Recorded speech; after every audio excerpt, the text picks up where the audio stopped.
do. I told y'all. Dad Mike told you time and time again.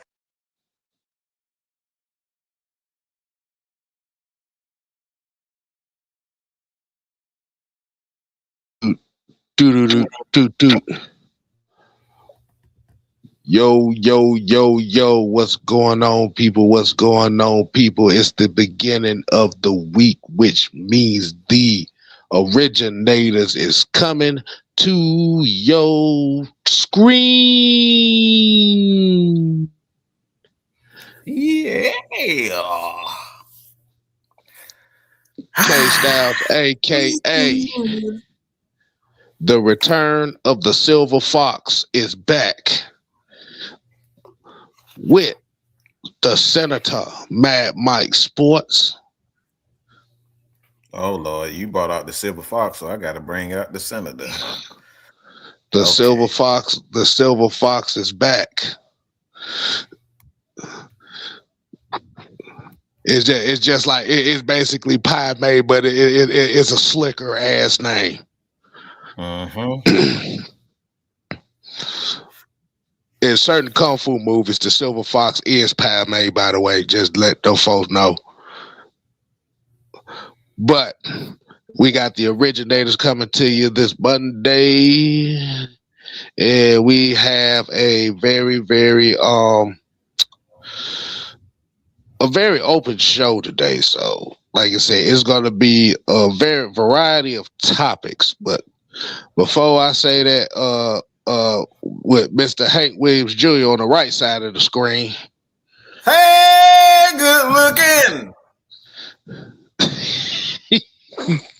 What's the guy cooking? You. What's happening? If I had to lose a bow, if I had to touch feeling, I would lose my soul the way I do. If I had to think, all I have to do is the results are always perfect, but that's old news. Would you like to hear my voice sprinkle with emotion? You're about to sing the whole verse, ain't you? Standing at your birth, I can't see the end of me. My whole expanse, I cannot see. Formulate infinity. Store deep inside me. I just want to do that verse right quick. I mean, you saw Hank Williams this morning, you son bitch. Hey, I wanted to see Nirvana. God damn it! Let me do that. I'll take credit for this one. I wanted to sing a Nirvana verse. How about that? Hey man, hey, how you doing? Oh man, let's give a shout out to the people that's in here right now, man. As you already know, man, we got Silk in the building, we got Dex Diggs, we got Asia in the building, Pat Norris, Sherman Wood, we got Ski P, Ghost Peppers, Emerald Knight, we got Bucho, we got Madam Howell in the building, we got Diamond. We got Diamond in here, D. Coleman, Maurice Barton. We got Miss Sugar. I don't know if I want to make a joke about Sugar from next Friday or not, but I know what you're going. We ain't gonna do that. Sugar will freak, though. I ain't gonna tell you no lie. Yeah. Daniel Berry Sports Highlight, and we got Screwball. But you already caught the joke. Drip LaFleur, what's going on, man? So hey, Mike, hey, like you said, man, what do we got in store for the people today? Because for what I've seen, what today is going to be, it's not really too much to talk about. I mean, we can kind of uh expand on the potential direction for the Atlanta Falcons, as well as talk about some of the NFL playoff um storylines and stuff that happened after this past weekend. Mm-hmm. How you want to do this, man? They got me standing on pins now. You know that song, Ken? You know that song. Oh You know that yeah, that's that it. Yeah, nigga. Hey, that's my shit right there, boy. song. Well, we can't turn this into a karaoke show. We do that. We do that, boy. We get the Unholy Alliance karaoke show, boy. Nah, they Oh, already that won't they be interesting, boy. they already just hate us for existing. But we willing to do some dumb shit like that, boy. They gonna despise us even more. But Oh yeah. But people who in the chat, man, how y'all doing this evening? Like you said, if you're new to the channels, make sure you put in the channel where you're representing from, where you're from. We're gonna have a good conversation today, man. So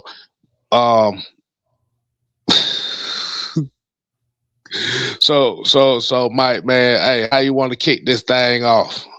And we'll kick this thing off. You want to start off with Matt Ryan? Or do you want to get the people to give us some thoughts on the NFL playoffs this weekend? We can start with that. I mean, we can start with the NFL playoffs. I do know the WNBA and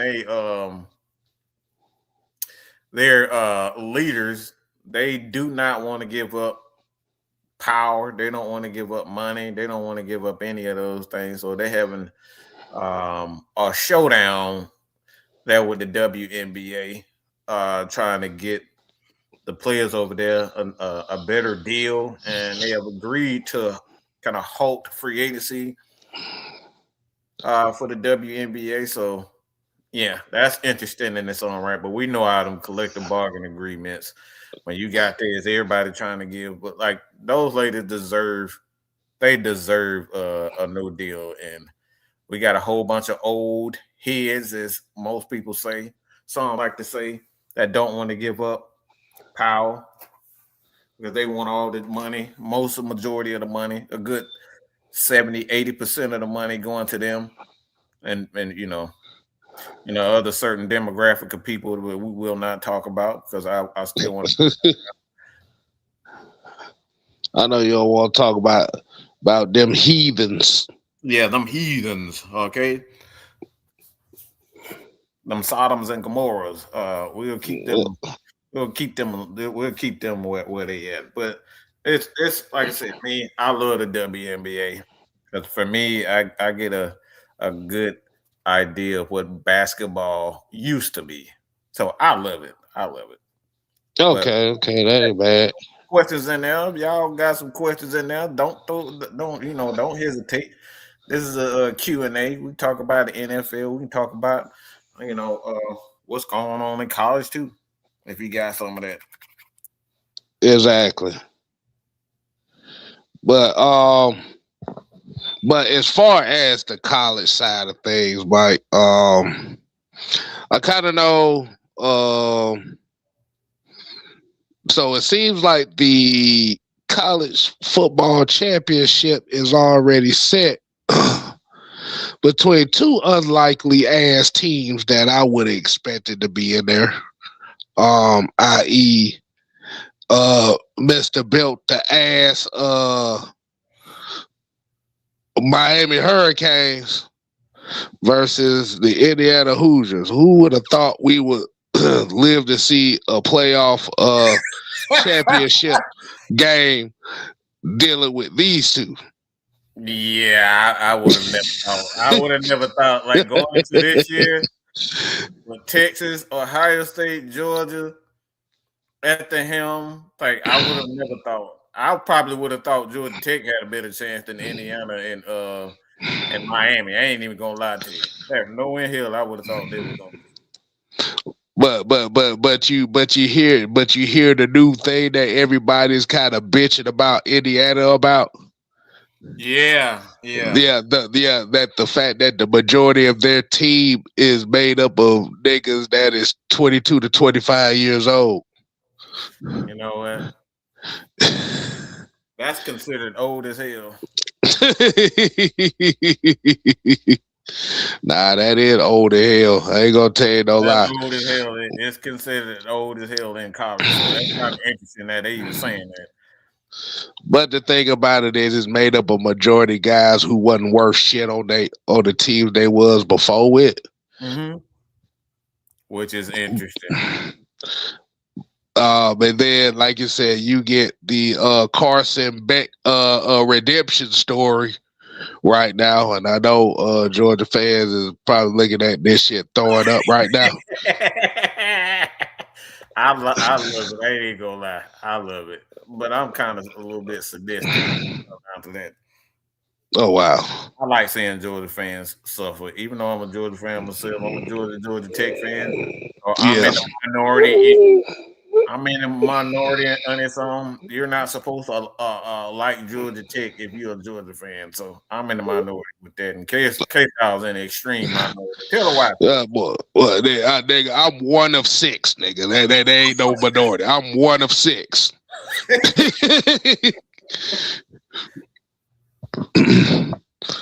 I know Auntie Pam. I know Louie. Yeah. I know them the main two ones I know. My dad, my uncle actually had before it was ranked the number one fullback in the county back in the 70s, where he played football before he had his accident, and Okay. he was actually gifted. He was being highly recruited by Georgia Tech. He was gonna go to Georgia Tech. He still got the sticker. He Okay. put it in his Cadillac, his car, everywhere he went, he had that. So he's a proud Tech fan himself. My uncle. Okay. Ain't nothing wrong, so that makes seven. Mhm.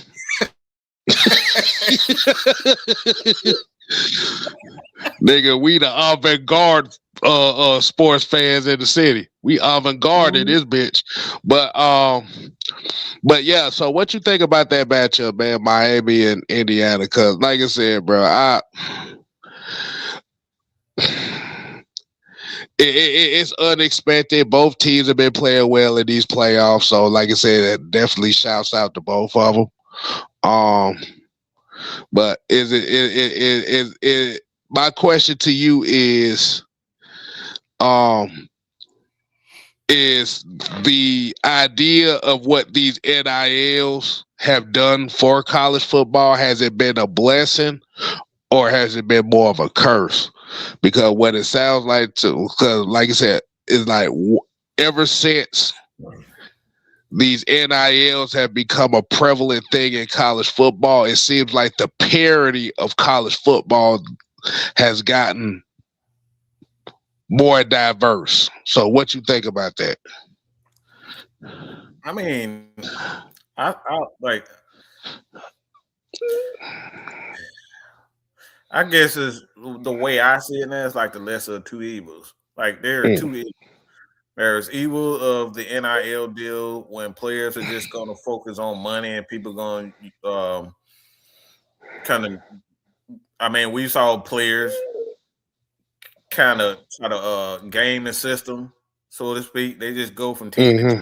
trying to get more money. We've seen that, Okay. and we've seen the other side of it for that has last for hundreds of years or so with the college Okay. elite, where they just give a lot of these players in schools hundreds of millions of dollars, and the players pretty much get a couple $1,000 here, and most of it Right, had to right, right. go to college and all that type of stuff, college tuition and college. So they don't really get it, but like now, So for me, I think it's a good thing. Like you said, I really think it's a good thing. There's gonna be some good and a bad to everything, but I think this is more good than anything because now athletes don't have to wait till they're 35, to get a professional check. They getting a Right, professional check at 17, 18, 19, 20 now. right. Nah, So nah, I nah. That's about. Nah, that sounds about right there. So, like you said, ain't no tripping on that. I mean, we are at a point right now where it's pretty much college players are just gonna be looking for the bag, and it's been kind of a long time coming for these guys. So, hey, I ain't tripping on that. But we got a Mhm. couple questions that's in here already. They got a couple. We got a lot more questions in here than I A lot thought of we was gonna get. questions. But Yeah. that's good though. That's good though. So we kind of build on these. So Miss Sugar got the first question of the show. She said, "Who do y'all want as coach, GM, and what do you think about Michael Penix?"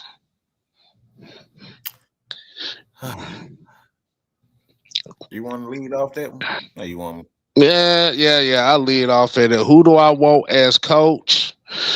Uh, Me personally, I really don't have a thought on that as far as the coach and the GM right now because I'm more focused on what the GM position is going to be.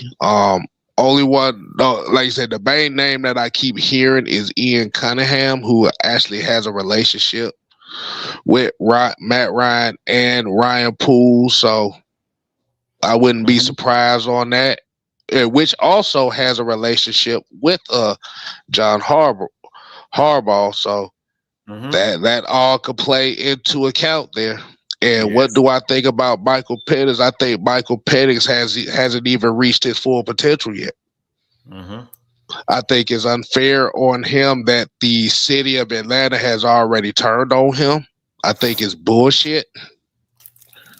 Um, like you said, I think that by trying to force Michael Penix to trying to force Michael Penix to win games early in his career instead of letting him gradually build up on that. And one of the reasons why Raheem and Terry got fired was because if you looked at how this past season played out, we didn't really see the full potential of the Atlanta Falcons play calling until they was officially eliminated from the playoffs, and what I mean by that is being more so in the play action, mixing up the formations, running the crossing routes with Kyle Pitts, and being able to go at all three levels from side to side on the field. It was Mhm. like they was trying to call plays to force him to be on one side and was scared to throw the middle. Now, Yeah. if you ask the question, well, they did that because Michael Penix cannot play under center. My question to y'all would be is if Michael Penix had under center questions coming into this team as a rookie, what the fuck was the quarterback coach doing? Mhm. That's the number one question that you have to ask when it comes about Penix and this quote unquote K play center. What the hell the quarterback coach doing, aka DJ Williams? What was Zach Robinson doing, who was a former quarterback's assistant coach? Yeah. TJ Yates, who was a quarterback coach. Did y'all What? really work on him to help his deficiencies, or did you not give a fuck? That's all I got on that, man. Mike, what I about to say? I'll let you get this next question here. We got another question. We got Derek Hughes here. I'll let you catch this one. He said, "How do y'all feel about AJ Brown coming here?" Hell no! To the no, no, no! Hell to the no! Hell no! To the no, no, no! Hell no! Why hell no? Nah, bro, I'm good on that. Bro, if y'all can see my head, my damn eyes pop out of my head, hell no. Fuck no. Okay? We done already had a diva at wide receiver. We still trying to recover from that to begin with. And Quinteros, okay? Quinteros, Julio, Lopez, Jones. Nah, I am good on that. All right. I don't need that again. Why would you want a wide receiver that reads books on the sideline? You probably wasn't even reading the goddamn book. That motherfucker didn't put that book just to endorse somebody. Yeah, that's all he's doing. He ain't reading that damn book. You probably can't read. That motherfucker ain't reading no damn book. The fuck? Why would I want that? Okay. Why would I want somebody who's not Julio but think he Julio on my sideline? No, if I can't have the real man, I don't want nothing. How the song go? If I can't have you, I don't want nothing at all. Some shit like that. Yeah. Like no, I don't want no imitation of Julio. No, hell no. But it is very interesting that he didn't start acting like that until he got around Julio. That's the funny part. Okay, so no, absolutely. Hell no. All right. I wish I could hit another ear with the hell no. I would. Hell no. Hell no. Hell no. To the no. Hell to the no.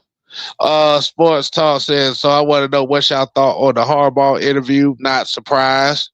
Arthur Blank has already stated in the press conference last week that that's a guy who he's particularly fond of. Mm-hmm. As we already know, Harbaugh's he's been kind of picky and choosy about what he wants right now.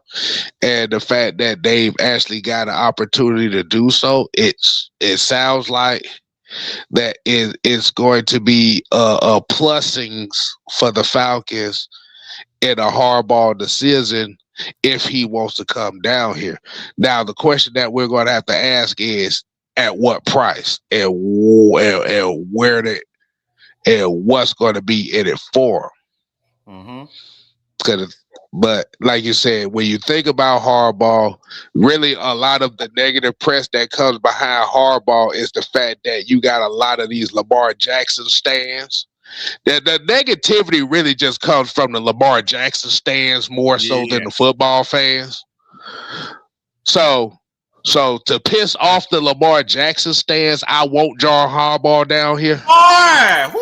Boy, I want him so bad. Because the one thing y'all don't know is in this Atlanta Falcon fan base, you have a lot of Lamar Jackson stands in this Falcon fan base, which is interesting because Lamar Jackson does not play for the Falcons, but these motherfuckers cheer for Lamar Jackson more than they do the Atlanta Falcons, which I don't know why. But if you bring in John Harbaugh, it's going to piss them off even more, which is why I would want him here. But you know the funniest thing that'll be so hilarious is that see, Mr. Blank is just I think he's an asshole. He's an asshole. Fuck that. He's an asshole. He's a complete asshole because the first thing he said when he said, "Do you want Lamar Jackson here?" He was like, "No, I don't need that here because having him on that team, it would financially cripple our organization." So to Lamar. Yeah, he said hell no. He said hell no to the revisionist Mike Vick experience. It pissed everybody off and it destroyed another nigga career. Yes, it did. The name Lamar Jackson literally destroyed damn near half of this team's goddamn credibility as football players. Oh my God. But he got the opportunity to bring in the motherfucker that coach Lamar. That's diabolical, boy. Good God Almighty. That's a page out of Somebody's book. I ain't That gonna, that motherfucker Lamar Jackson destroyed Desmond Ritter's whole livelihood without even talking to him. That was some shit right there. Ooh-wee. Boy, these motherfuckers in this sports media called Desmond Ritter the devil before he even took a snap that year, boy. They treated him like he was a Nazi or something like that. Yes. But got another question. Like running quarterbacks. Well, technically, every quarterback in the league right now can run. My thing is about it is the difference is: do you like quarterbacks that run for 1,000 yards, or do you like quarterbacks that run when they need to run? Mm-hmm. I don't give a fuck about no 1,000-yard rushing quarterback. Huh. In Atlanta, we don't care about that. Pat Norris here says, should we get a wide receiver 2 or develop Blair, Dash, and Drummond? Depends on who the coach is. Let's start with get rid of that $18 million piece of garbage that we have and Darnell Mooney. Let's get that son of a bitch up out of here first, okay? Then we're worried about everything. $18 million for that? Nah, I'm good, pimp. But it really depends on the coach that we get, and I'll go from there because I don't like to jump to conclusion because those guys, the Drummond, Nash, those guys may not fit a system. We don't know what the system is going to be. That's why, like I said, I like to wait and see. But assuming that it's offense, a Nash will probably fit better than a Drummond and a Blair. So, like I said, we just got to see.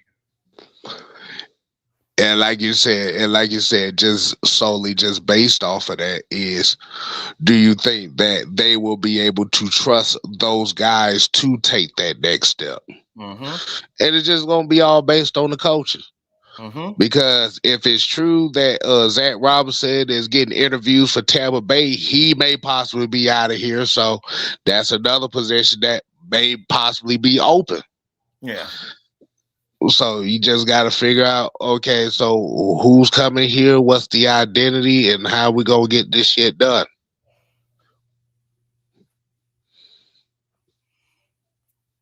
And no, we ain't looking for Airbnb and Lewis Riddick. Y'all shut y'all asses up. No, hell no, hell no. Cause I seen that shit. I seen that shit circulating this week. No. Nah, I don't want to bark down that tree no more. Nah. Okay, Keyshawn said Nick Nash signed with the Commanders. I mean, I'm happy. Shit, like I hope that is what it is. Shit. Yeah. He probably get more of an opportunity. So, like you said, they may. But as far as wide receiver 2, if they go that route with wide receiver 2, I could definitely see it going in the draft for this wide receiver 2, possibly. Well, I ain't gonna say possibly wide receiver 1, but I would just say it's a definite wide receiver 2. I could see them in the draft. Like I said, until we kind of get the coaches and the coaches and the GMs in here, I'm not gonna really. I've got my idea on a particular guy as far as who they could draft. But I kind of want to save that. I want to save that for later right now because I want to wait to see what the coach and I want to see what the type of identity that they're going to bring in. So before I reveal that. Mm-hmm. Dribbler Fair said Zach Branch for wide receiver 2. Could be. I mean, that's a possibility. Like I said, it really just depends. Said Lenny Craig signed with the Jets. Yeah, so they rebuilding the fuck out of all this shit. So everybody gone, bro. Everybody gone. Everybody gone. So y'all don't see what's happening before y'all. Like I said, everything is changing. Mm-hmm. That's part of the game right there, bro. That's what happens. So, let me see. Okay, so Mucho asked here. So, what do y'all think happens with Kirk Cousins? Do we keep or bring in a new bridge until Penix is ready? What should we do with his situation? Get that son bitch out of here. Again, we still gotta wait for the GM. We still gotta wait for the head coach. So I always say he shouldn't have never been on this team to begin with.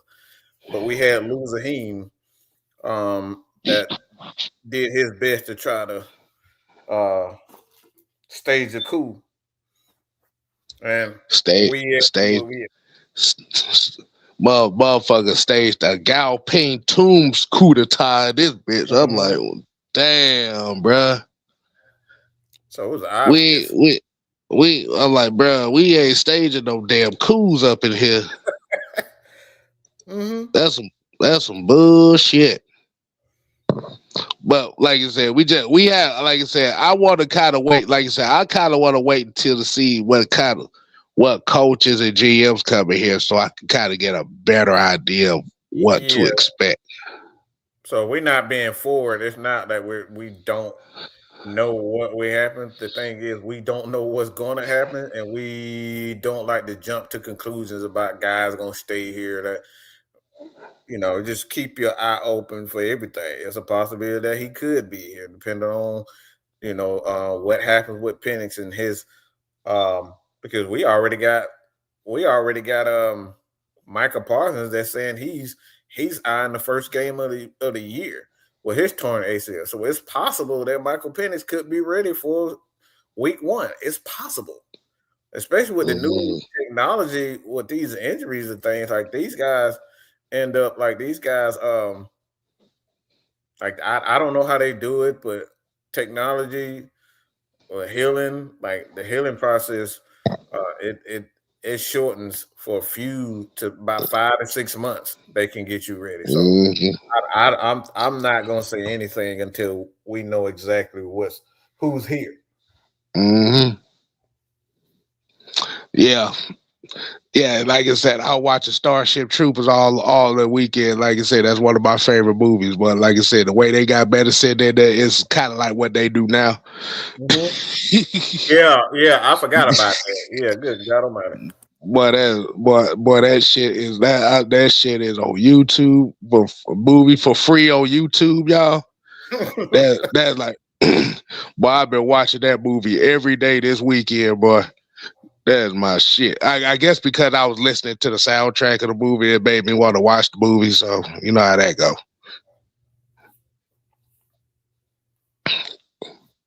But yeah, pretty much with the restructure with Kirk Cousins, I kind of expect him to be gone this off season. I don't know. Uh, KK, what's happening? She said she Hey, feel like Zach. She feel like Zachariah Branch is a sleeper. I don't see people talk about him except dog fans. we got to Uh, keep that quiet. We got to keep that quiet, Kiki. You can look. I don't need too much attention on him because don't last time that happened, tell nobody. don't tell nobody because last time I wanted somebody from Georgia at wide receiver, the whole universe started talking about him. Okay? His honky got drafted My by honky got taken away Chargers. from me. Okay, my honky McConky got taken away from us because everybody started talking about it. So Kiki, please be quiet. Don't talk about him. Just say the guy from Georgia. Okay, I know exactly what you're talking about. I wanted my honky so bad. I really did, and they talked him up so Uh, much on ESPN. And ESPN go to But I know. Cause like I said, Bell from Louisville is pretty much the guy I got my eye on as far as wide receiver. But shh, don't tell nobody that. nobody. Like Mike Look, said, I was like Mike said, he said the last receiver that he wanted here like, was nobody Larry was talking about McConkey. him in college, and then soon he get to the NFL, and then everybody on the damn NFL want to start talking about. Oh man, oh boy, I was so mad. I was so mad they were talking about him so much. Yeah, yeah. It's a multitude of wide receivers that It's a I lot was of them hoping to like be that. down here too. But I ain't gonna name them because all them niggas stay hurt right now. So I don't. I'm kind of embarrassed to say that. Um, I see a couple people talk about Jalen Grathos and Brazel. Hmm. Mm, I haven't seen much of Jalen Grither, so I'm not even gonna get on that. I heard about him, but I haven't seen it. yeah, like I said, Bell from Louisville is kind of like the main guy that I've been kind of keeping my eye on. Hmm. But based on that wide receiver question, if they go wide receiver in this draft, if how soon do you well, since we ain't got a first round pick, so we know the soonest we can go is round two. How soon do you go wide receiver if wide receiver is a positional need in this draft in your eyes? Keyshawn, shut up. Don't remind me of that. He talking about Yeah, remember when the we know Bills he fucked up. He got both of our guys. we How the hell you know. get both of me and Kev guys in the same draft? Well, my guy got cut. He ended up going to the damn Eagles, I think. But um, so we got a couple people here saying by the end of day two. Kiki said round three. D Coleman said pretty much the end of round two. Um, what you thinking, Mike? Just a quick answer. What you think? Well, how soon do you go wide receiver in the draft? What would you do? Ooh. So if Kyle Pitts is not with this team, you go around two, Uh, and uh, possibly trade up. I will possibly trade up. You're gonna need another one with Drake. I think you need a speedster with Drake. You need another playmaker with Drake. Oh shit! Kyle Pitts is a second team All Pro. So yeah, he's Yeah, pretty much he good ain't. as gone. He's pretty much good as gone. Yeah, yeah. Like He's second team All Pro. Unless the Falcons tag him and get him a tag and let everybody negotiate a deal with him. Yeah, a sign and trade deal like that, I would say so. But like I said, if they don't tag Kyle Pitts and if they don't tag him, yeah, Drake up, Kyle up out of here. I Yeah, mean, yeah, he is second. He an NFL second team All Pro. Yeah, they not re-signing him. I don't expect them to. I don't even expect them to tag him. like I said, it just depends. It really just depends on where they want to go. But the Hmm. big thing about this is that you have Drake and you have Bijan, and Right. you can make you can give a good deal to Tyler Algier in order to get him back. So, like I said, I'm not worried. Like the Falcons, Tyler wants to be here. He know he gonna touch the ball in Atlanta, especially being a running back in their system, especially with a guy like Matt Ryan at the helm. Like Matt Ryan is licking his chops with a guy like Tyler Algier because he had a So Tyler Algier. so my question to you is do they let Kyle walk and let Bijan kind of take up that mantle or whatever, and plus whatever tight end they might see to fill that gap? I think you draft another tight end. I think you draft another tight end, to be honest. Like I would love for Kyle Pitts to be here, but like with the money, and this is why I want to send a fuck you in the mail, email, text them, e-call, whatever damn thing you can do to get in touch with Mister Terry Fontenot and Raheem, because we ain't got no damn money. This is one of the main reasons why I want it. Like, Well, it's crazy because I actually have a tight end in mind too. mhm. It's the cat from Cincinnati. I forget his name. He's kind of one of he's kind of one of those Kyle Pitts hybrid type of guys too. Mhm. Hold on, let me see if I bring this name up. Just be on the safe side, cause I always forget his name. I just know he might not be loved down here in Atlanta because he look like a half breed. So they don't like Oh half breeds wow. down here in Atlanta. But yeah, Joe Royer, yeah, Yeah. dude from Cincinnati. Well, nah, he don't look like a half breed. He look white as hell. Never mind, that was the wrong one. Yeah, Joe Royer. I know people talk about Kenyon Sadiq, but I'm like, nah. And probably, like I said, Joe Royer and Michael Trigg. Those are the two guys that I'm looking at. That'd be very, very interesting options at tight end. And outside of the Georgia fans, they gonna say Oscar Delp. I'm like, what the fuck have you seen from that nigga this year? Man, they ain't want to say the Oscar. Okay? Look, they ain't want to acknowledge that motherfucker. So I would just say no. If you're around in the 5th round or something like that, you take it. But like now, Nah, they had poor Oscar out there blocking the whole thing. She said, "What about the tight end from the Ravens free agent? I think talking about Isaiah Likely. Nope, we ain't got no money for that. Nope, Hell no. nope. We gonna have to draft one. We got to draft one. They the ones on our team. Right? We gonna have to draft one because if Kyle Pitts is gone, guess what? Your tight end one is gonna be."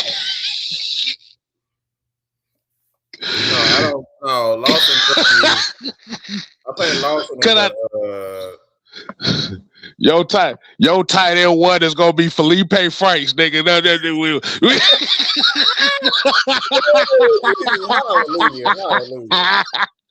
Oh, Cause I don't know if Charlie Warner's a free agent this year or not, so I have no idea. Yeah, I think Lawson is like I think he's a junior, if I'm not mistaken.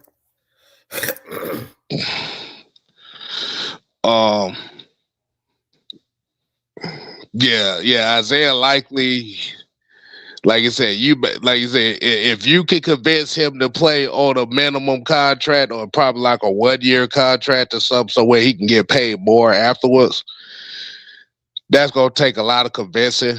But like I said, at this standing point right now, with the money that we possibly may or may not have, you better off just draft tight end in this upcoming draft as well.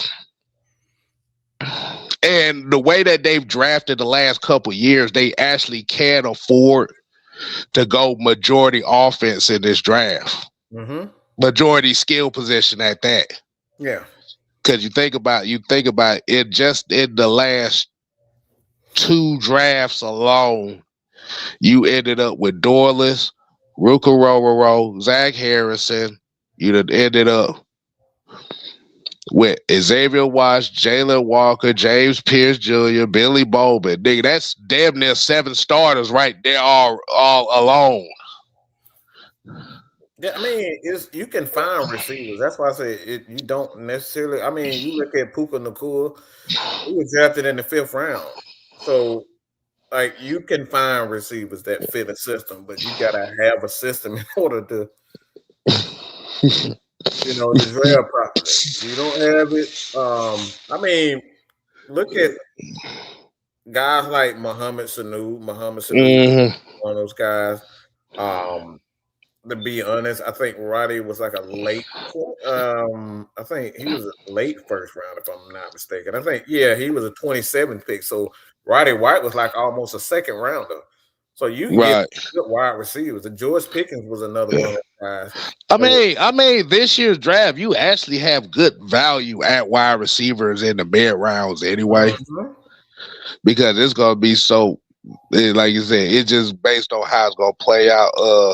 Fred here with the $2 said, Matt knows how important Pitts is. Yeah, he knows how important Pitts is, but how expensive is Pitts gonna be? Yeah, that's the biggest question. That's it.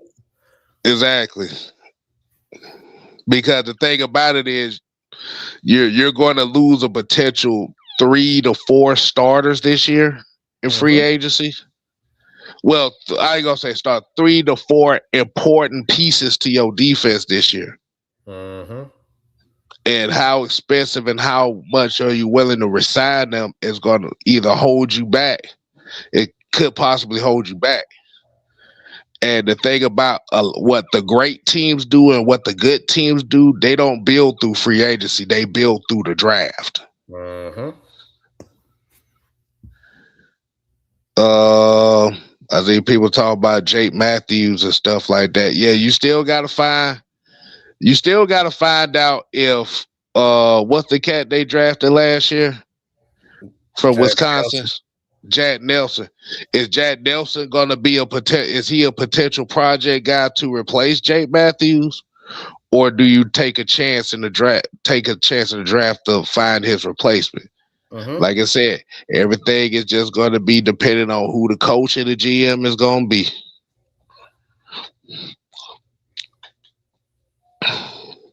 But the one thing is, like you said, the one thing in this draft, you have, like you said, since you've pretty much in the last 2 to 3 drafts, you've potentially drafted at least 8. Well, on both sides of the ball, you drafted at least 10 starters. Yeah. Out of your start 22, so that's kind of that's a good thing. So you're not going to be dependent too much on the draft. I mean, it's everybody keeps saying that these, like, you can't say guys are trash if you got a trash as offensive coordinator and a trash head coach. Mm-hmm. You got to give these guys opportunity to fit in a scheme. They were Right. like Jack Nelson was a damn good offensive lineman in college. So if we find the right system, man, we can know what these guys are. But we don't know what they are if they never got an opportunity to play. Well, think about it like this. Motherfucker was talking about how trash goddamn Caleb McGarry was until he got hurt this year. Now all of a sudden everybody talking about, oh my God, it's all over. The right tackle's position is over. And came to find out Caleb McGarry is one of the better pass pro right tackles in the league. Yeah. So you gotta actually give. Got hurt because the right tackle and Eric Wilkinson, you know, Elijah Wilkinson. Elijah.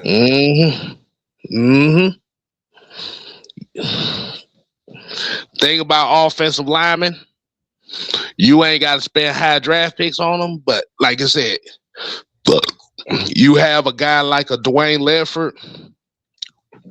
All they need is the opportunity.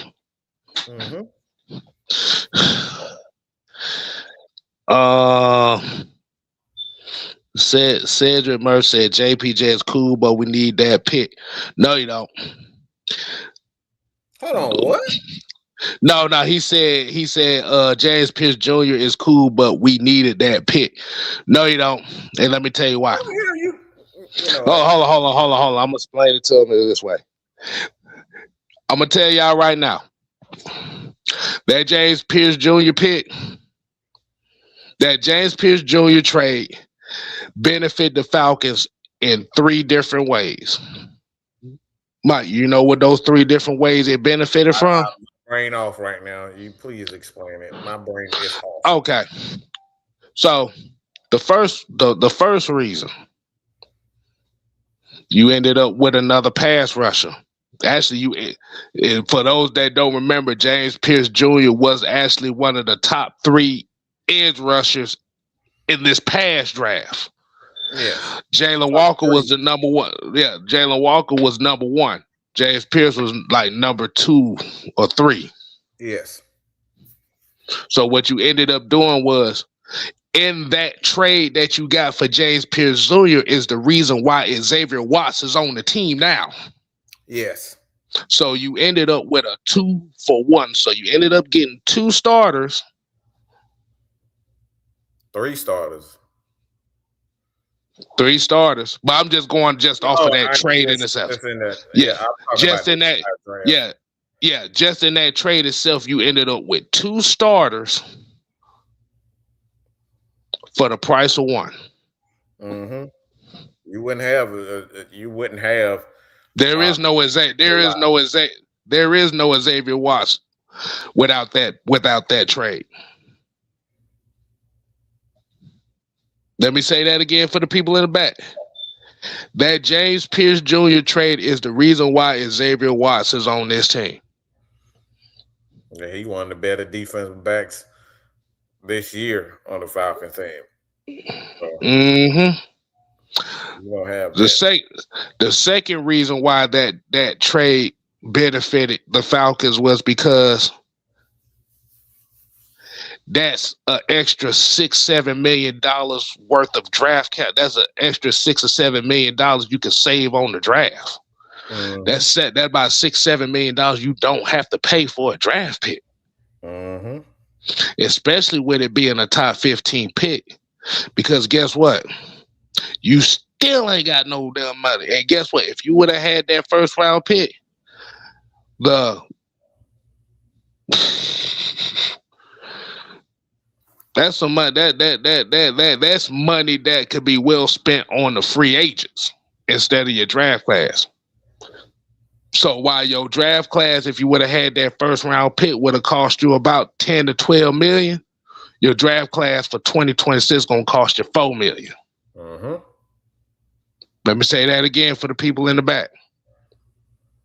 That without that first round draft pick in this upcoming draft, your draft class is gonna cost you anywhere between $4 to $7 million Yeah. instead of the 10 to 12 that would have cost.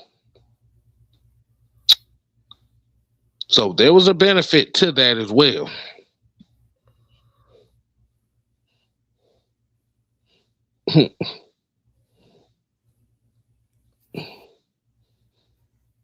So on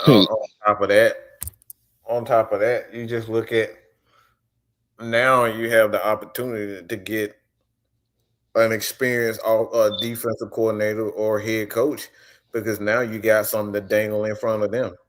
Mm-hmm. You don't have the opportunity to possibly get a John Harbaugh or an Mm-hmm. opportunity to even go get an offensive coordinator, whether it's Clint Kubiak, because Clint Kubiak doesn't have to worry about spending a whole bunch of draft picks on the offense because the defense he's able to kind of take his time getting the right wide receiver because you already got the pieces on the defense side of the ball. So he can be very patient with his draft and his free agency and bringing the right pieces in because you got Jalen Walker and you got JPJ and you got Ruka Rogaro. You got Zach Harrison who played his ass off, and you got Brandon Dorless who had a wonderful season this year. So like you have a lot. So like if you don't have those defensive pieces on that side of the ball, you don't have an opportunity to get the Clint Kubiaks of the world. One Mm-hmm. offensive coordinators don't want to worry about is the defense. I know that sounds Exactly. crazy, but they don't want to think about the defense. They don't want to have to spend money on the defense. They want to work out. Exactly. They want to be patient on the offense and figure out who they need to be focused on offense. They don't want to have to think about the defense at all. The moment the offensive coordinator got to think about, I need my guy, the more things tend to go wrong when they got to think about, I got to get my guy right now or else. That's what Mm-hmm. happened with the Atlanta Falcons. We rushed into getting guys like Calvin Ridley because we Excuse me. didn't take Sorry. over the defense. We didn't Sorry. take care of the defense. That's it. Right. And Maurice Martin said, hey, how do y'all feel about the center position? Do you think we need to draft another center? Hell yeah. I mean, you like for one, Ryan Newsel is nobody's guy. He was just very solid. And they did a very good job of just getting him ready, which just is a testament to your offensive line coach and Dwayne Ledford. So you always get a guy for your system. So, I mean, he didn't really sign, but a 2-year deal, I believe it was. Mm. Maybe Yeah, one, but because I think he's expendable this offseason too, because I think majority of that money was for this past season. Yes. So yeah, if you're talking about drafting a center, hell yeah. Yeah, he's not as good in the running game that most centers are. He doesn't get to that second level like most centers do.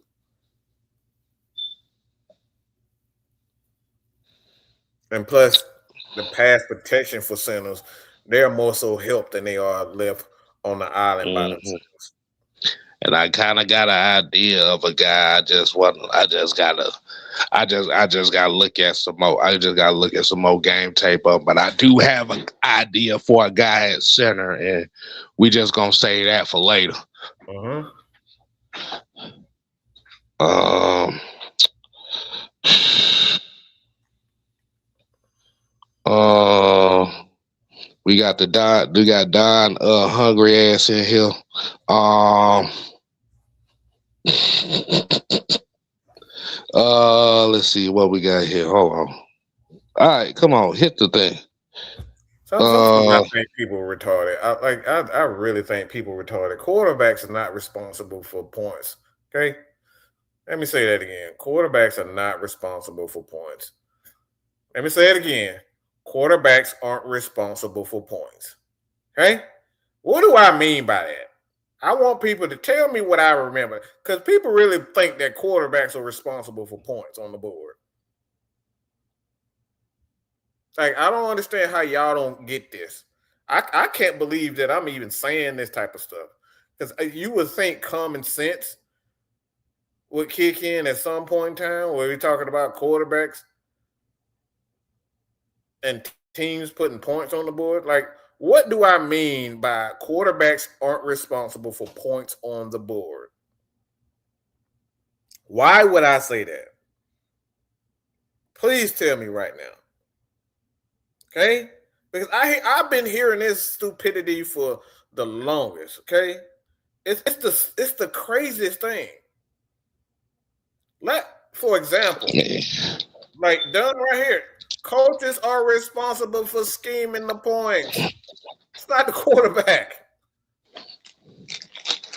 It's called mixing the plays up. It's calling come up with different ways. Like one of my favorite ways to score points on the goal line is to do what, Kim? That fullback flat. Nobody pays attention to that fullback flat. That's been one of the Nope. most underrated aspects of goal line plays that I've seen. Nobody likes to do that. Kyle Shanahan does it damn near every play. Every time he gets he loves to use crew check in those types of spots. He loves that. So my thing is, when you talk about scoring points, the quarterback is not responsible for scoring points. The offensive coordinator is supposed to come up with different ways to score points. And when you don't come up with the different ways, that's what the creative part comes in. You got to be creative to kind of keep the defense off balance in order to score points. But the quarterback, his job is to not turn the ball over. Okay. So the quarterbacks are not responsible for scoring points. His job is to not screw it up and get the ball into the hands or get the ball into the area of the playmaker. But the offensive coordinator is supposed to devise a scheme where you keep the defense off balance. And if the defense understands exactly what you're trying to do, that's not the quarterback fault.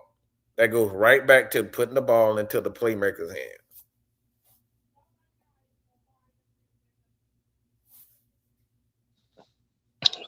Sounds like common sense to me. I thought I can't even believe that I couldn't believe that I'm saying it because I've seen this. Well, Kirk Cousins put up more points than Michael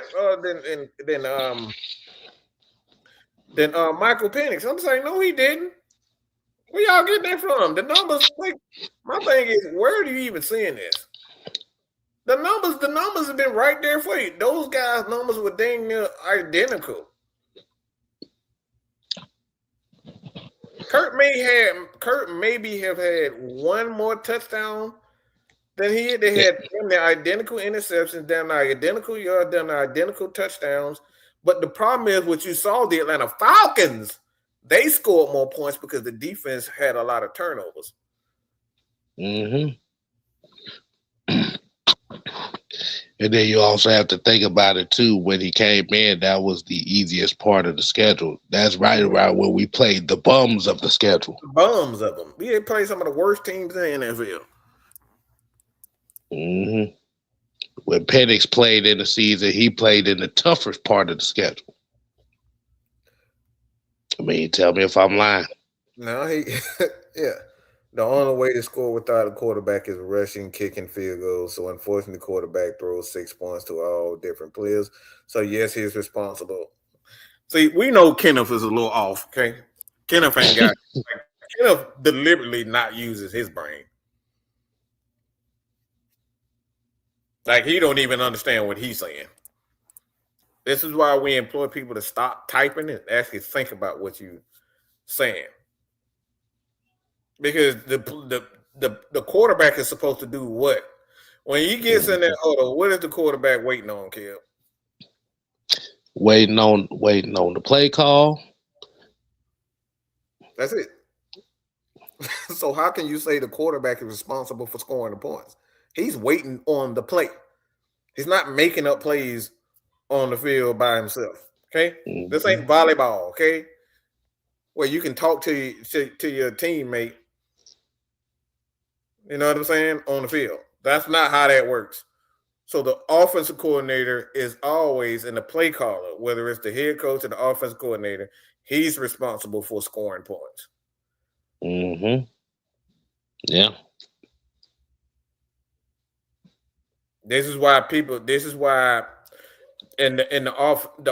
the offensive coordinator is supposed to come up with it, and the head coach, for example, if the offensive coordinator is not coming, in my dreams, if the offensive coordinator is not coming up with a scheme, the head coach's job is to say, all right, this isn't working. So it's the offensive play caller and the head coach. They're supposed to devise a plan to score points, not the quarterback. The quarterback is only supposed to make suggestions.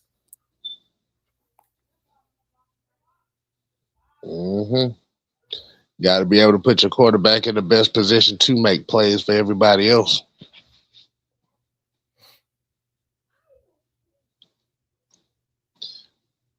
There's a reason why Kyle Shanahan likes to get his plays in with under 15 seconds on the clock. Okay. Exactly, because it's a lot of control that comes behind it. Don said the Chargers need more guys in the trenches. Hell, all they damn guys was hurt. They got a lot of guys hurt this year. Yeah, both of their tackles was hurt. Both of their tackles pretty much was out for the year. Joe Alt and Rashad Slater, they were both pretty much missed a significant amount of games this year. So their tackles was pretty bad at that point. And like you said, when the playoffs come, ask the Kansas City Chiefs, you need both of them damn tackles. Yeah, dude. Mucho asked if Troy was to go, or what would you get for him? Troy is a free. He's a UFA this year, so they not, like you said, he's an unrestricted free agent. And based on how the fuck this organization was, well, I don't expect them to be re-signed for shit. So he's pretty much gone for nothing. Man, Troy gonna become a Pro Bowler. Watch what I tell you. Yeah, he'll probably end up in New England somewhere. Yeah, I like I said. Talk about anyone. Oh, you got it. I think you got a $10 super chat. Might say, does anybody remember Laurent Stevens Howland, running back from the Cardinals? Yeah, I think he had like a couple games where motherfuckers loved him, and then he disappeared off the face of the earth afterwards. Yeah. Oh. Yeah, I remember. Yeah, I remember. I think he had like a 3-4 game stretch where people were excited about him, and then they expected him to, do things the next year, and he just disappeared off the face of the earth. But the Mm-hmm. thing about it was when the thing about it is he was kind of like a third down back / special teams guy anyway. Yeah. See, at least it wasn't like Peyton Hillis who disappeared off the face of the earth. Now that son of a gun, he really fell off the face of the earth. They put that mother on the cover of Madden, and he was supposed to be the next Mike Allstott the following Yep. year. That motherfucker disappeared. Like who? Where the hell did he go? Yeah, they had posters all over the damn looking for his ass. So I said I forgot what Troy even looked like. Shit, we all did. We all did. I can't even Health. exactly. Y'all remember that South Park? I think that motherfucker Troy Anderson had a rhinoplasty or something. I don't even know. I don't know if he looked the same. Mr. Garrison over here getting a whole face reconstruction, and he looking like damn Harrison Ford afterwards. Oh my Like, god. hey.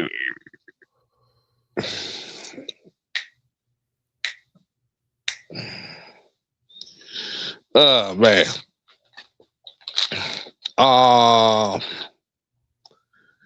This is okay. Yeah, because we pretty much have been summing up the new direction of the of Matt Ryan and the Atlanta Falcons anyway. So, like I said, we pretty much been staying on topic. Vincent asked, "Do you think DK will help open things up for the Steelers offense tonight?" Who they got? The Texans, right? They got the Texans.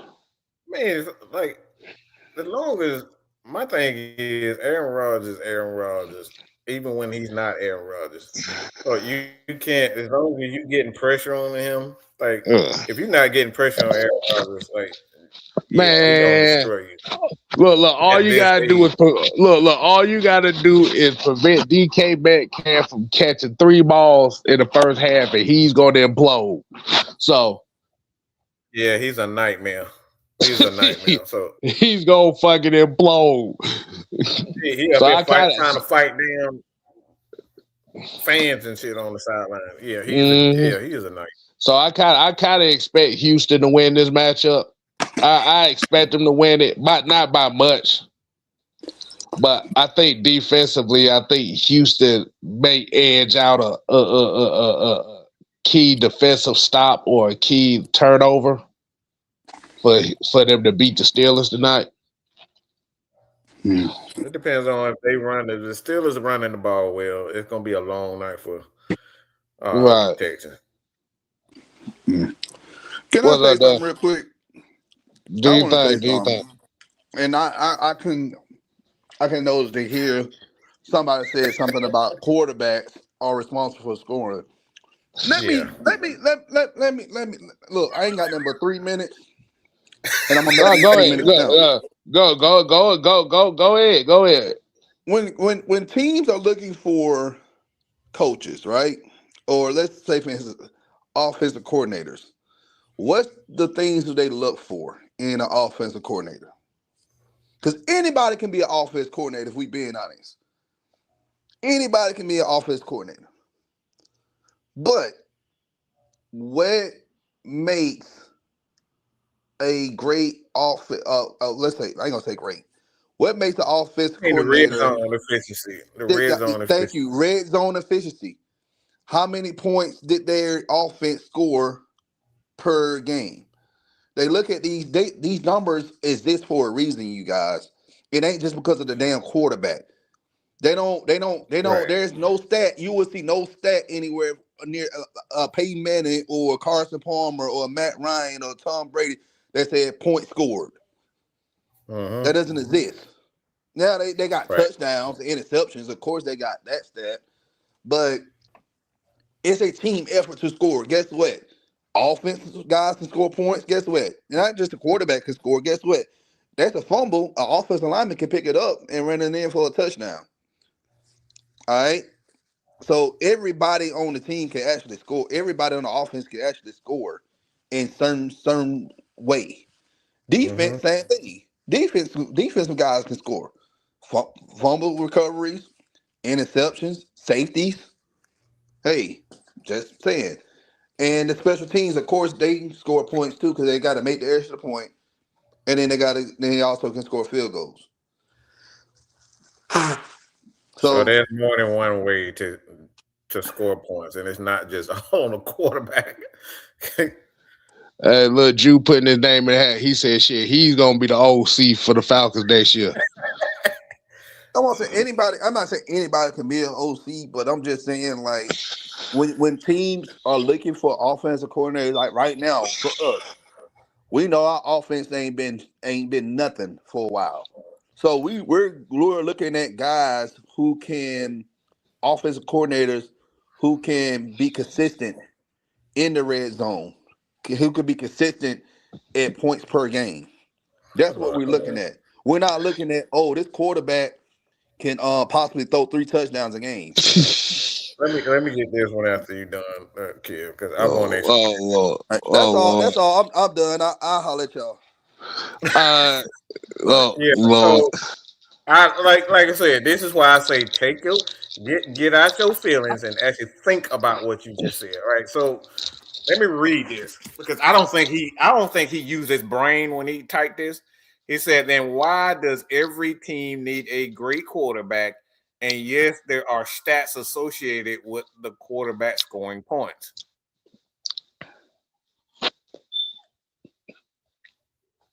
Go ahead.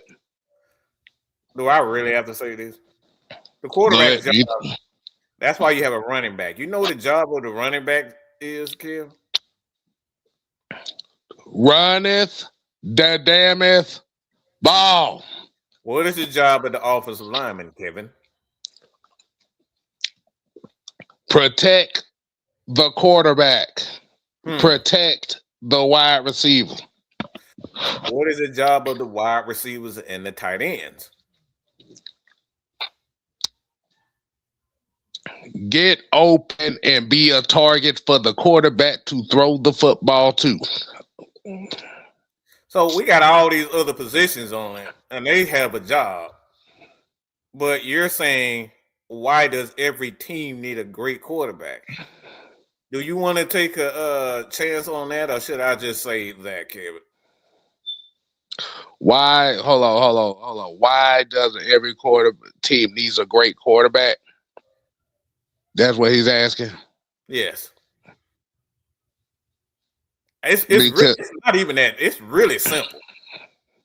go ahead, Mike. To Do you, not make mistakes. Your job as a quarterback is to not make mistakes. Okay? That's the job of the quarterback. Give your team opportunity to not make mistakes.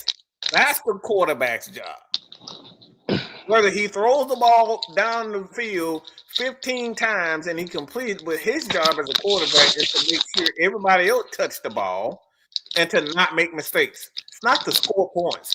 That's the objective of the offense is to score points, but the objective of a quarterback is to not make mistakes, whether it's a run offense, because most quarterbacks, we got a lot of quarterbacks that have different skill sets. We got quarterbacks like Lamar Jackson. He would much rather run than to throw 50 times a game.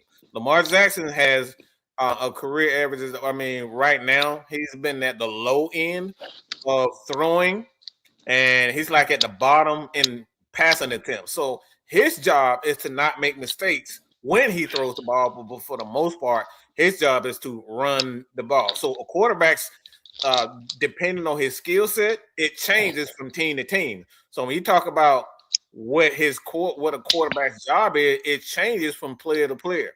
So again, it goes back to answering this question. Why does every team need a great quarterback? Not every team needs a great quarterback. This is why guys like Trent Dilfer actually won championships. Kev, you want to tell him what Trent Dilfer was good at? yeah, I don't even know what Trent Dilfer was good at. That's the point, Kevin. That's the damn point. You don't need a quarterback to be great. Hell, Jalen Hurts is the perfect example right now. Jalen Hurts only threw the ball for 2,900 yards in a Super Bowl year. You don't need your quarterback to be great. You need your quarterback not to make mistakes and to make plays when it's necessary, not lose the damn game. Okay? So I don't know what this fantasy world that y'all living in. I do know where the fantasy world came from. It came from ESPN. Y'all need to stop listening to ESPN. Stop listening to all these college number guys and fantasy number guys. They telling y'all this, but that's not the job of a quarterback. The job of a Man, quarterback is not to score points and it's not to be great. His job, man, Trent Dilfer wasn't even a game, man. Trent Dilfer was just there. motherfucker, Tom Brady won a game when he passed the ball 10 times in the damn game, okay? So it's not their job to score points. It's to manage the game. The quarterback's job has always been to manage the game. Always. Go look at the attempts of Lamar Jackson, and you will be pleasantly surprised how many attempts he's literally near the bottom of the league in attempts and passing attempts. Average every year, Lamar Jackson is bottom 3 in the league in pass attempts through a season. He's usually at the bottom 3 to 5 in pass attempts on average. So it's to manage the offense. The quarterback job has always been about managing the offense and not making mistakes. So when you hear, go ahead, I'm sorry, go ahead. No, I'm about to say, so when you hear the term game manager, the game manager, see people look at the term game manager as somebody that sucks. Game manager does not mean you suck. Game manager means don't fuck it up, which means they're not. Every quarterback in the NFL has some type of game manager in them. It's the elites that got that extra level to them. That's it. And that comes that's a generational thing. Those are the things that you can't teach. You can't develop those. You can't teach the Joe Montana cool, you know what I'm saying, in clutch situation. You can't teach the Michael Jordan clutch gene. You can't teach the Kobe Bryant clutch gene. You can't teach the ability of LeBron James and the Magic Johnson, passing ability. You can't teach a Steph Curry shooting it for half court with ease. You can't teach a Matt Ryan in clutch situation gene. You can't teach those types of things. That's what you look for great players. But you hope for a quarterback that can just manage the game in other ways. That's why guys like Kyle Shanahan would rather draft guys like Brock Purdy. Brock Purdy was the last draft he was the last person in the draft. Patrick Mahomes. You can't teach what Patrick Mahomes did. He be literally diving on the field like he's damn Superman sideways, and he throw the ball 50 yards down the field. You can't teach that shit. Right. You can't teach that. So this is why I ask you guys to really think about the things y'all type and you say before you really say it. It's not a reason. Often, look, organizations don't try to look for great players. Let me say this again. They don't try to look for great players. They look for players that are great for their system and what they want to do. Let me say it again. They look for great players that are good at what they want to do. For example, Lamar Jackson, Baltimore, they knew that they wanted to be a running team. And they drafted Lamar Jackson in hopes of developing him to become a better passer, but they wanted to utilize his athleticism and his legs. Okay? That's why they drafted Lamar Jackson. It wasn't because he was a great quarterback. It was because he was a great athlete in what they wanted to do. That's why a lot of guys are being taken in certain drafts, and you be saying, why the hell the Falcons draft Kyle Pitts? Well, they drafted Kyle Pitts because Kyle Pitts was supposed to be an asset for Matt Ryan. What the hell is that, Kel? Oh no, I'm sitting here. I'm on Amazon. I'm looking at some shit. How about to say? I'm Bro, sitting here y'all looking got at some shit. draft. You don't draft. You don't go into the draft looking for greatness. That's how you make more mistakes than anything. Okay, when you go in the draft, you look for guys. You look for guys. Gab, you got that shit stuck in my head now. But you look. That You shit look said "Dit, dit, dit, dit, dit, dit, dit, dit, dit, dit, dit, dit, dit." because to be honest, nobody would like. What's a quarterback that you look at and say, "Damn, what the fuck they draft that guy for?" Every quarterback from 2009 to 2016. They wasn't great. They damn, wasn't great at anything. damn, You know? That's the point. damn near every quarterback from 2009 to 2016. They weren't great at anything being a quarterback. So you don't look for greatness. You look for good players that good at what you're trying to do. Okay? Hence the reason why they call it system quarterbacks. That's why you call it system. That's why they got different systems. Different systems mean that you got different different skill sets that you're looking at. For example, West Coast offense. You don't have to have a big arm to be in the West Coast offense because you're trained to use their athleticism and get the ball out of your hand quickly and process information quickly. So you in the West Coast system, you're looking for smart guys who can get the ball out and process information quickly.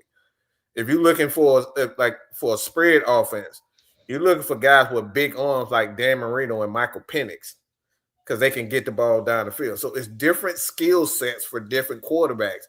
Every quarterback, every team is not looking for the same type of quarterback in the same system. I hope this making sense to y'all. I really do hope y'all making sense. It ain't making no sense to half of them. They're not drafting guys because they're great. Nobody goes and y'all do that. ESPN has brainwashed y'all into thinking, man, this player is great. They brainwash y'all. That's not why guys are drafting guys. You're drafting guys that's going to fit your system and you think that they can be great in your system. You're not drafting guys for greatness. There you go. There's a major difference, people. Major difference in that. Oh, Lord, that man said Trey Lance. Trey Lance, I mean, look, who the hell thought Trey Lance was going to be great? Like, be real. I didn't. They didn't draft Trey Lance because they thought he was going to be great. They thought he would with his athleticism. They thought he was going to be able to fit what they do. That's why they drafted him. Exactly. But it's about 7:30 right now, Mike. Yeah, about to go ahead and get up on out of here. Oh, I'm hungry, man. I need something. Yeah. So like I said, man, we will have the STS tomorrow. Just got to figure something out what we're gonna speak on. So we'll have that set up STS tomorrow, probably around the same time.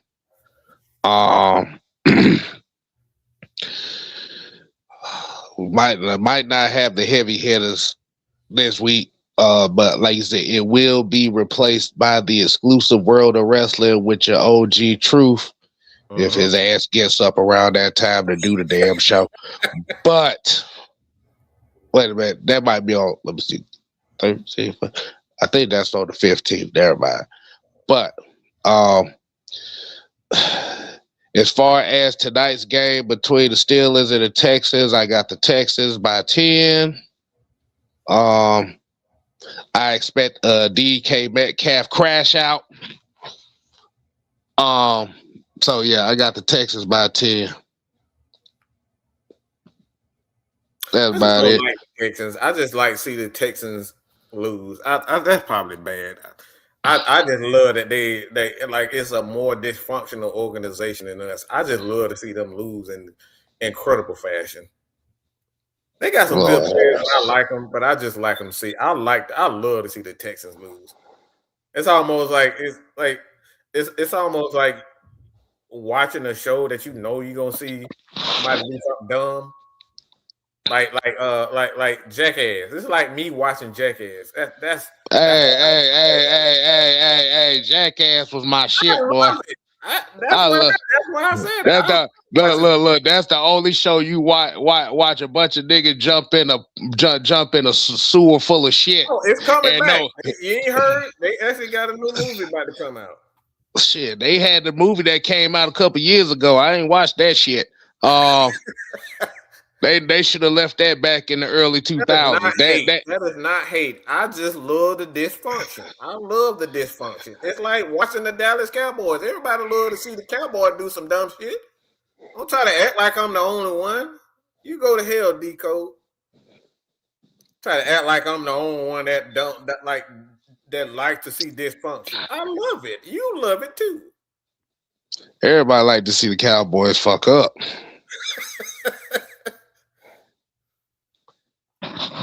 Don't say that you don't. Mm-hmm. Everybody loves it.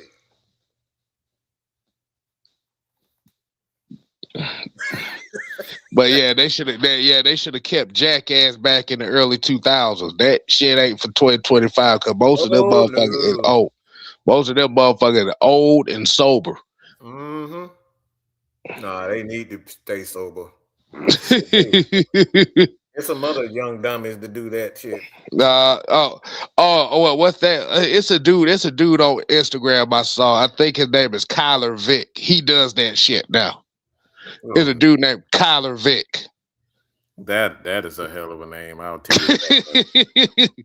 Yeah, he does all them Jackass stuff. I just show it to you when we get offline because that motherfucker be.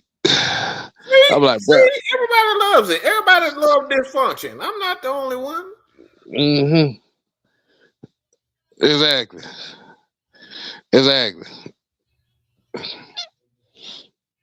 Yeah. So I gotta show Mike these Kyler Vick videos. We might do a review on them on this show. On this show, one of these shows. Just letting y'all know. So if you see the revival of Jackass 2024 with a nigga with long blonde hair, just know that's Kyler Vick. So until next time, people, we ain't here to play. Oh no. We here to stay. Oh yeah, nigga. You ain't gotta go home. But you got to get the hell out of here. Oh yeah. Bye, nigga. We out. Bye. Put your eyes back in your head. I got like flavor. Pry their eyes open and force them to see the truth. We will skin the sheep and sacrifice the weak. The unholy alliance has arrived.